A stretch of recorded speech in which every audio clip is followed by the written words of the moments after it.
Hi everyone, welcome back to the channel. I'm Joe Barreto. If you're new here, I appreciate you coming by, and I talk about everything about credit cards, personal finance, and how to make the most out of your money. So if you like anything you see here, if you find it valuable or informational or a little bit entertaining, please do me a favor, hit that subscribe button and the like button so you can be notified of when I put up new videos and bring new content to you. It also helps me with the YouTube algorithm and it helps grow the channel. So let's get started. A few weeks ago, I had a few of my friends and subscribers tell me, hey Joe, do me a favor. Besides going over the luxury cards, such as the Platinum card from Amex or the Chase Sapphire Reserve and so on, can you talk about the regular cards that most of us use on a daily basis that bring us the most bang for our buck? And if we have average credit, we could still make the use out of it. So there are a lot of cards to choose from various banks, such as the Chase Freedom Flex or a Discover card. But today we're going to talk about the Capital One, and this is a long title, the Capital One Quicksilver One Rewards Cash Back. Now, Capital One has four cards that look so similar. If you look at them quickly, and I'm going to put pictures of them up, you'll see that if you're not careful, you might apply for the wrong one, and that's going to cause you a problem in the application process. But the Capital One Quicksilver One Rewards card is a great card for those who are just trying to increase their credit scores, get back on their feet, just graduated from college, started a new job, just want to really improve their finances and get it going in the right direction. So before I even go into what their minimum credit requirements are, I need you guys to do me a favor and do the following. You got to do your homework for this. I need you to make sure you have checked and reviewed your most recent credit score. Now, how do you do that? There are a lot of sites online that allow you to go in, you plug in your personal information, and it'll give you your most recent credit score. Now, they vary. Some use a Vantage score, some use Experian, TransUnion, Equifax. Others have what they call the official FICO score. Whichever you use, it's just a barometer to get an idea of what it is you have and what you should apply for at this point. So right now, the Capital One Quicksilver One is for average credit. And by average credit, right now, they are at about a 580 to a 670. So if you run your credit score and you fall from a 580 to a 670, there's a good chance that you could apply for this card and get it. Now, that's not the only factor that factors into when you're applying for these cards to get it. Good credit score isn't just going to automatically get you the card. Income comes into it, credit history, if you have any negative things on your credit report, and so on. But a good basis would be to make sure you have at very least from a 580 to a 670 on your credit score in order to be approved for this card. Okay? Now, the other thing is that these other apps might show you when it comes to your credit score would be the hard inquiries. If you've applied for other credit cards, they're going to give you a hard inquiry, which is that they look into your history. And you're going to see if you might get a dip of 4 or 5 points every time a company looks in to see whether or not you're worthy of their credit card or a loan or so on. So again, make sure you have all these things before you apply for this particular card. Now, getting into the card. Once you apply and you get this card, hopefully, you're going to see that the Quicksilver One, it offers 1.5% cash back on everything. No exclusions.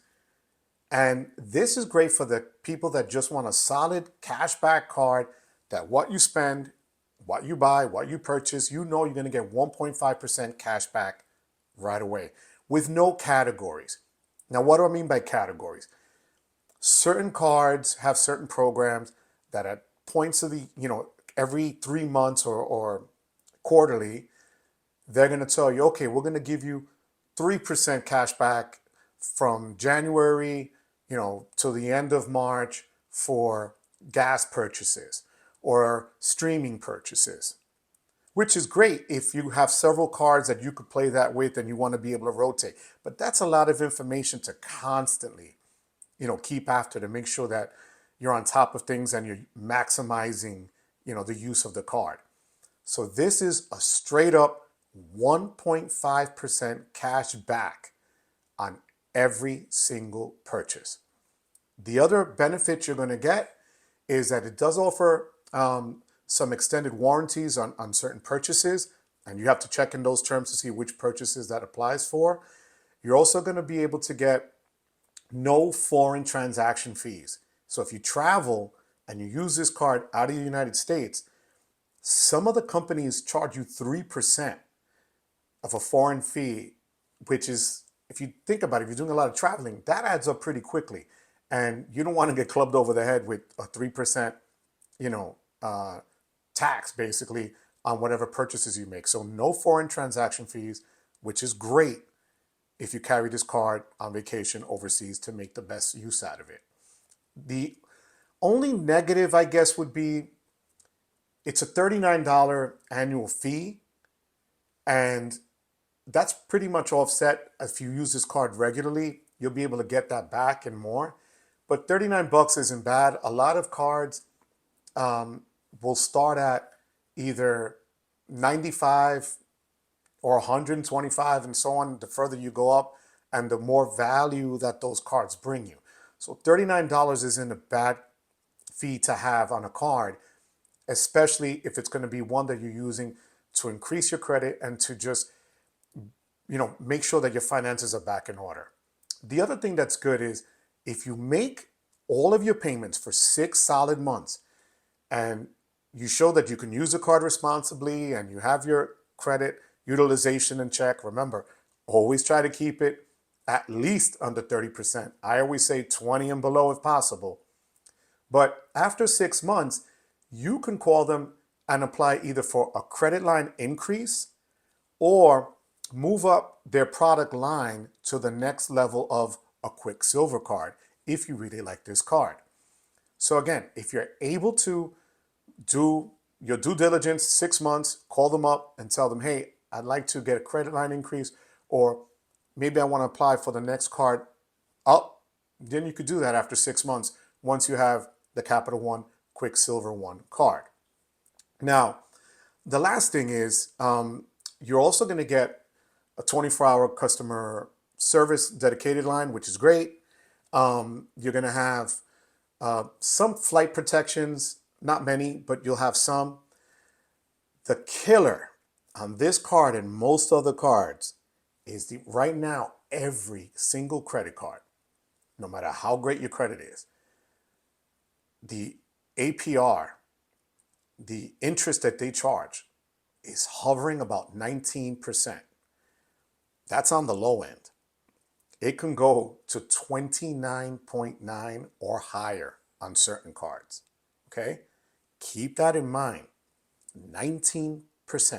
A year ago, most of those cards would have been at 9.9, 11.9, even 13.9 on the high end. But 19.9 right now is considered a great APR to have.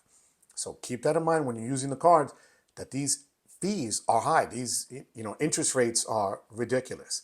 So just make sure you keep your utilization under 30, preferably under 20. So if you're looking for that great starter card or that card to get you back on your feet because, times are hard and you ran up your other cards, or, you were just not really paying attention to how your credit was being used, the Capital One Quicksilver One card is a great card to have as a starter card or just to get back on your feet. Now, if you stayed watching this video to the very end, I really appreciate it. In the next couple of weeks, I'm going to be reviewing other cards in this same category so that you can compare yourself and see which one might be a better fit for you. But for now, I got to say, the Capital One Quicksilver One card is a solid card, and it's a good card to have in your wallet. Again, thanks for watching. Take care. Until the next one.